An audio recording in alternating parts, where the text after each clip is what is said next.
Last week, we explored the question, why does God allow us to suffer pain? The surface answer is the law of agency, harm caused by the choices of other people, and so forth. And the fall of Adam into mortality, the fact that we're living in a fallen world with bodies that can get injured or sick, and eventually we all die. This week, we're going to explore more deeply the pain we experience because of agency, when the choices of others cause us to hurt. Before we do that, please take a moment to subscribe and give this video a thumbs up. It really helps us to reach more people who could benefit from our content. This video is sponsored by Canyon Foot and Ankle. From simple nail care to advanced trauma and reconstructive care, their podiatrists have the training and skills needed to resolve even the most complex cases. Treat your feet to the exceptional care they deserve.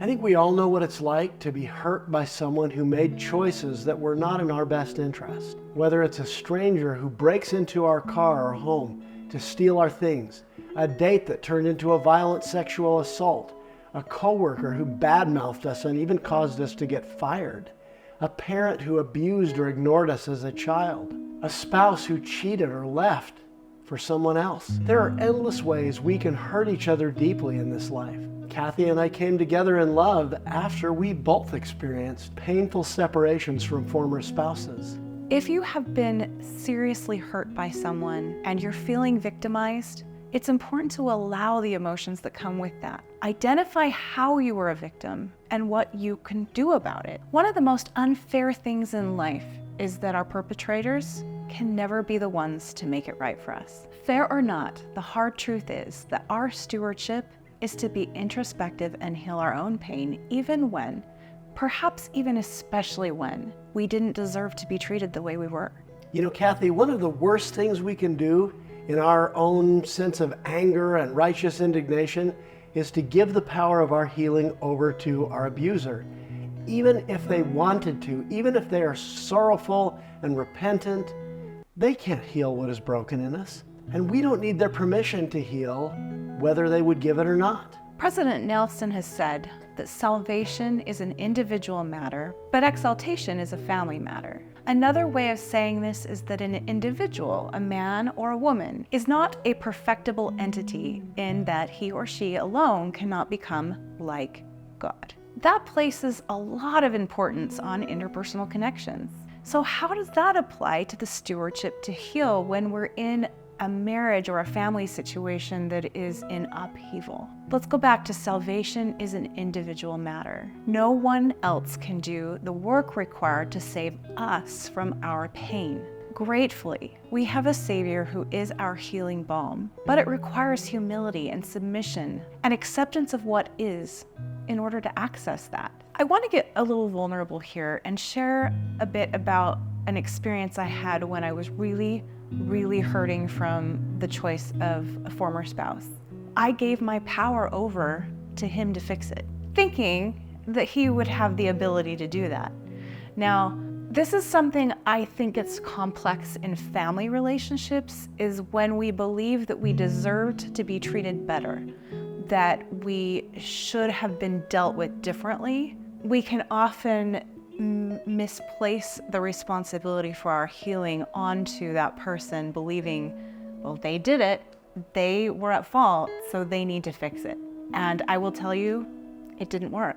And ultimately, that lack of healing on my part led to poor choices on my part and the ultimate dissolution of that marriage. So the importance of healing ourselves, even when someone else has done the wrong, is so important and vital if we want to save relationships that are important to us.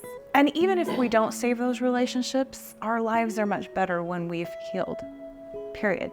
This reminds me on a larger scale of Nelson Mandela. He rotted in jail as a political prisoner in South Africa for 30 years and walked out preaching peace and reconciliation. And I remember watching that and thinking, someone who can do that is a heck of a man. I want to read a quote by him.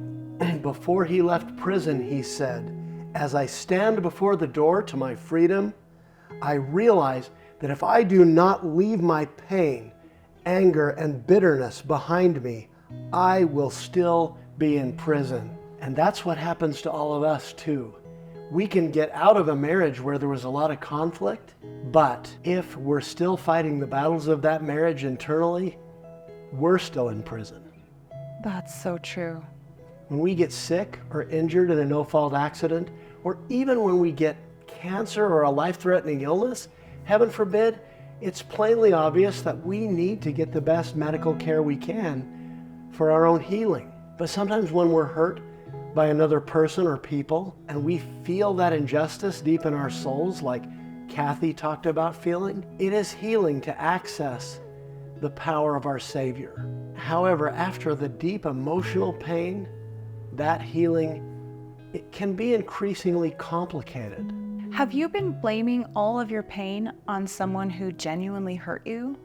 Do you feel empowered to do something good for yourself, with or without the other person's remorse? Tell us what's working for you in your stewardship to heal what's hurting. And remember, any time is a great time for more love in your life.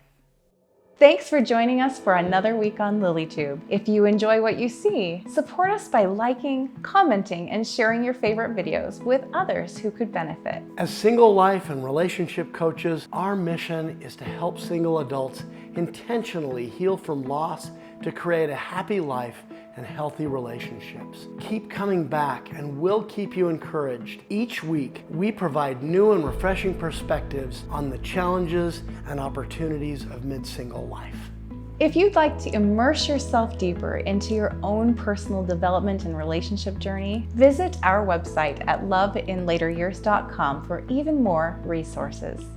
Don't take on divorce recovery and other relationship loss and single life alone. We are here for you.